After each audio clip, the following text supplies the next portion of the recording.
Congratulations on uh, Molly and Max in the future. It is mind blowing. I thought it was an excellent film. Let's talk a little bit about the look of the film. How did you guys decide that this is the way your future is gonna look? Thank you. A lot of it was a combination of kind of out of necessity because we almost 90% of the visual effects in the film were done by myself and the director of photography. And we just didn't really have the resources or the money to hire someone else to do it. And so it really kind of came down to what were we capable of pulling off on our own, and what could we look up on YouTube and figure out how to build on our in our living room.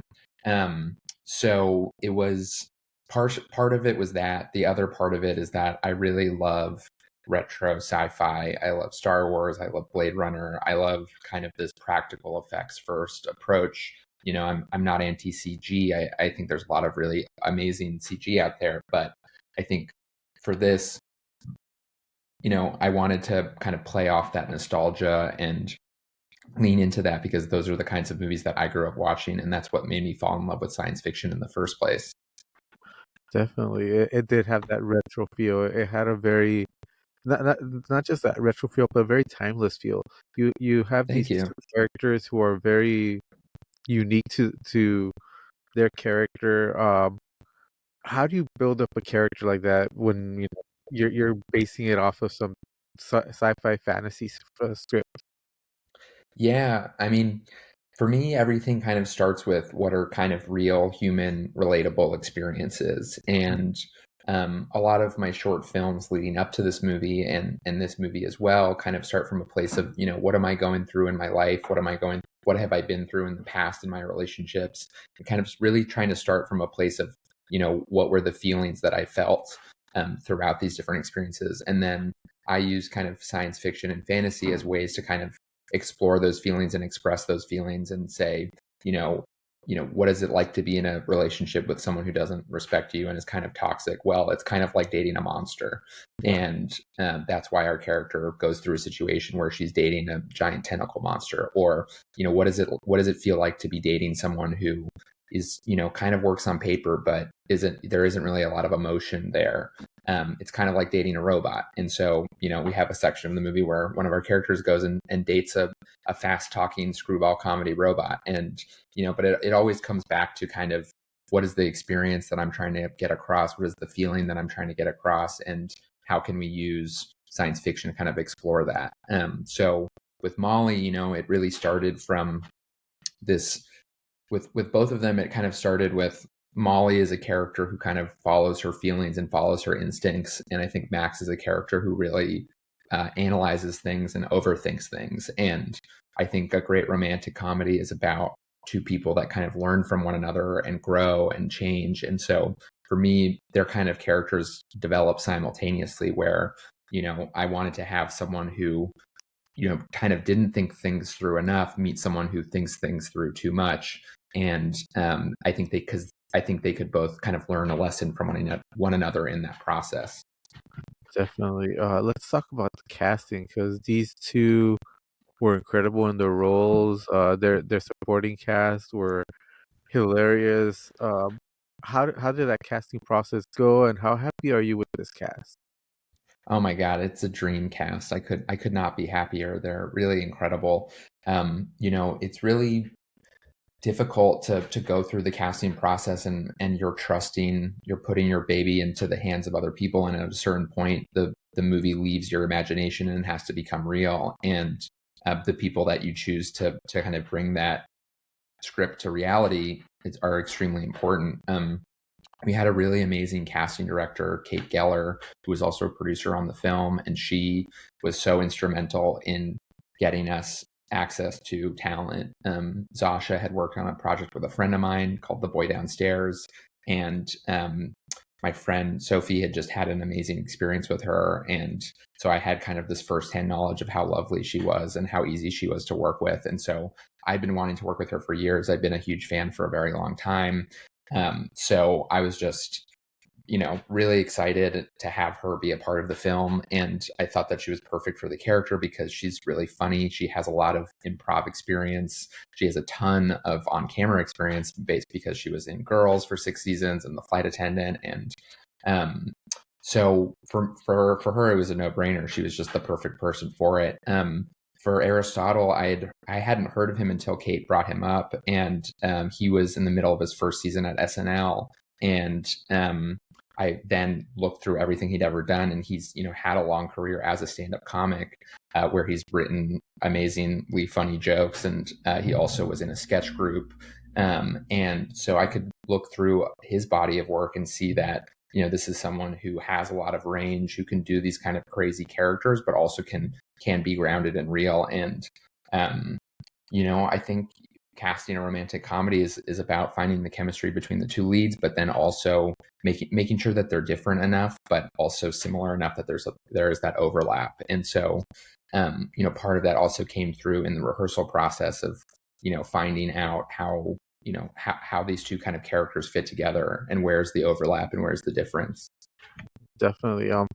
Let's talk a little bit about Max and Aristotle's performance, because he's very serious, but nonetheless, when he's talking, you can't help but laugh at some of the stuff he says. How do you bring that out of a character? How do you guide Aristotle to have that comedic timing with some of his lines? A lot of it is practice and rehearsal, but I also think he has great comedic instincts, and that's something where working with comedians or people that with comedy experience is something that they bring so much of it to the table on day one, and you can't really teach someone that from nothing. And so he really brought so much of his talent and his experience to the table, and um, I think part of it was also us discussing kind of what is the sense of humor of the film, and making sure that we were all kind of on the same page together. And him and Sasha both like being able to give each other things to work off of was really important. And they would kind of set each other up to succeed. So, that's one of the joys of working with comedic actors is that you have something is written and then they'll say it in a way that you never imagined, or they'll come up with something slightly different that's way better. And that's part of the reason I wanted to work with him too, is finding actors that can bring their opinion to the table, that don't just show up and say everything 100% is written. That can give you their tweaks and give you their alts, and make it their own. And I think that was also part of the thing that Ari brought to the table, was that I think on the page Max was a little bit more fast talking and a little bit more neurotic, and because I think I probably act closer to the way that Molly acts in real life, and my default voice is to kind of write in the voice of someone like Molly. And Aristotle did a really great job of taking a lot of that stuff, but then kind of translating it to his voice so it still felt organic. And for Molly's is the contrast to Max. She's very opinionated. Uh, it seems like she's very superficial, and she has a lot going on in her mind at the same time. But nonetheless, her comedic timing as well is incredible, and she brings a lot to this character. How was it working to create Molly and bringing that feeling of togetherness with Max? Because it seemed like they matched together even though they're complete opposites. Oh, thank you. Yeah, I'm so glad to hear that. I mean, similarly, Zasha has, a decade of experience behind her, and she also just has this incredible comedic instinct. But for me, it was, in romantic comedies, often, the male character is the one who's kind of sexually aggressive, and the female character is a little bit prude. And that was something that I kind of wanted to upend, where Molly is the more sexually adventurous one, and Max is the one that has some more hangups about his body image and stuff like that. And so, part of it kind of came from looking at the history of romantic comedies and trying to see, like, what can we kind of do different here. looking at romantic comedies that maybe fall into tropes like the manic pixie dream girl, and figuring out how do we avoid that? How do we make sure that we're giving this character depth, that she has contradictions, that she has wants, that she has desires, that she has a life outside of just her romantic partner.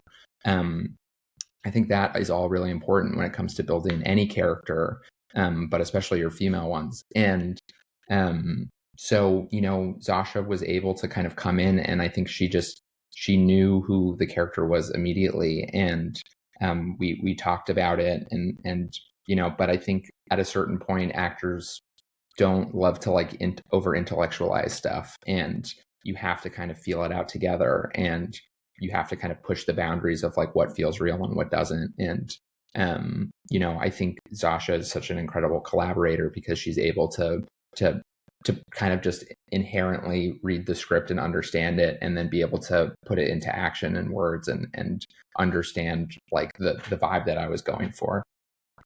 Definitely. And for you as a director, what kind of obstacles did you run into? Because this is a universe or a future where you're not really like sure what's going on. Like, how do you create that world and not make it, you know, too grand, too big, too much for a movie like this? Because the atmosphere in the movie is a character in that plays a part in this as well. Yeah, I mean, I think it can get very overwhelming sometimes when you're thinking about science fiction and fantasy, or anything genre, because stuff is happening in a world where anything is possible. Because whether it's aliens or monsters or anything, like you the options are endless. You can kind of do anything, and that's really exciting. But it can also be overwhelming because you could go in any direction at all times. And so for me, the thing that I always just kept coming back to was what are they feeling? What are they feeling as people? And does the world support that? Because the world should always be an expression of the characters and what they are feeling. And so, for example, there's a scene in the movie, or there's a location in the movie called the Quantum Zone. And the Quantum Zone is a place that Max goes to when he kind of falls into a depression. And, that I knew that at that story point, it needed to be about the fact that he was lost and that he felt alone.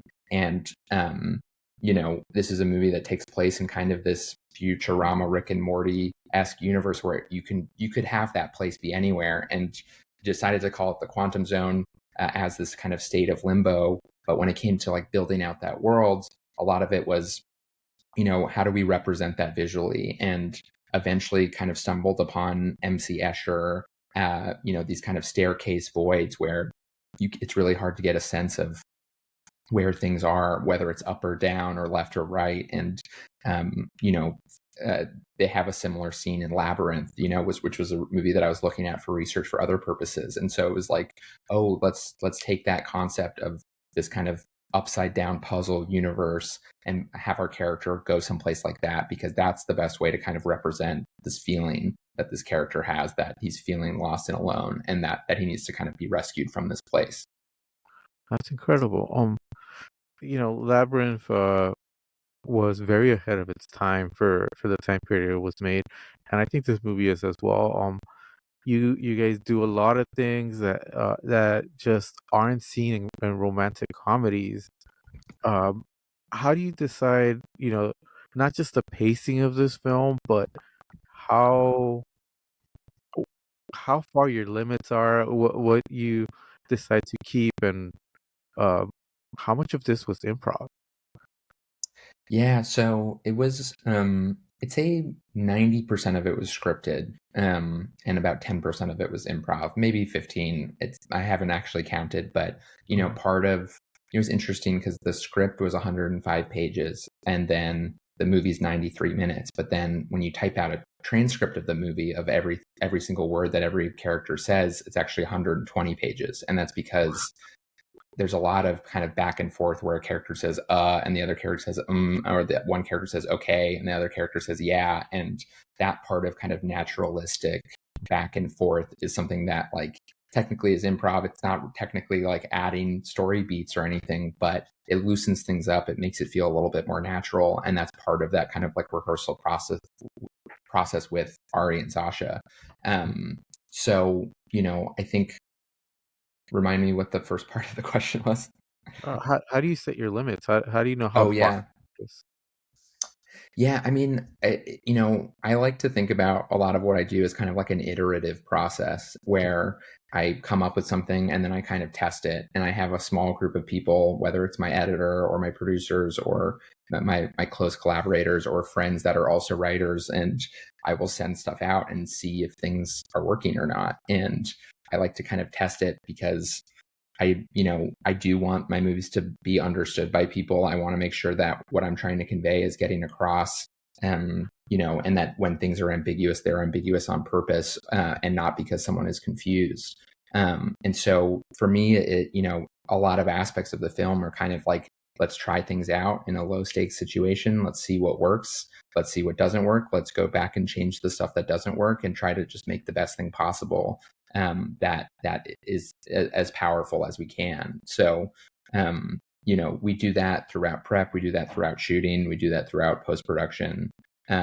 But I also think part of it is I love using genre as a bouncing off place, because the romantic comedy has a long history of different movies that you can kind of look to for inspiration. And so, when you're making a romantic comedy, you have to kind of ask yourselves these questions of like, all right, am I going to do the meet cute? Am I going to do the run to the airport at the end? Am I going to do, any number of kind of rom-com tropes? Like, and so we have to, you have to kind of go down the list in your head of like, which of these things do I want to stick to, and what are the things that I want to kind of make different. And, it's ideally a combination of both. You don't want to just kind of do a paint by numbers, check the boxes of a movie's genre, but you also want to kind of give people the thrills and the comforts of the things that they love about those films. Now that the film is done, and I'm sure you've watched it several times, uh, how are you feeling about it? I feel really good. It's been a kind of crazy dream come true. We started making this movie in my living room, and in this room that I'm sitting in right now, and it took us 18 months to kind of build all the backgrounds for the films before we ever started shooting. And then we had 6 months of post production after that. And so, I think every movie is a miracle. And but I'm really happy that we got to make this movie, and we got to make it with a bunch of my friends, and we're all still friends afterwards, which is also really nice. And I'm really proud of the way we made it. And it's been really cool to kind of see the response. And no movie's ever going to be loved by everyone at all times, but it's been really cool to see that it lands with a lot of people, and people really have responded to it and appreciate it. And so that's all you can ever really hope for as a filmmaker, is that that you have your fans, and that it speaks to people, and that it helps them, and makes them feel maybe hopefully a little bit less alone. Definitely. Well, congratulations on this. Thank you very much for your time, and I hope to talk to you again with your next project. Thank you. Thanks so much. Thanks for taking the time.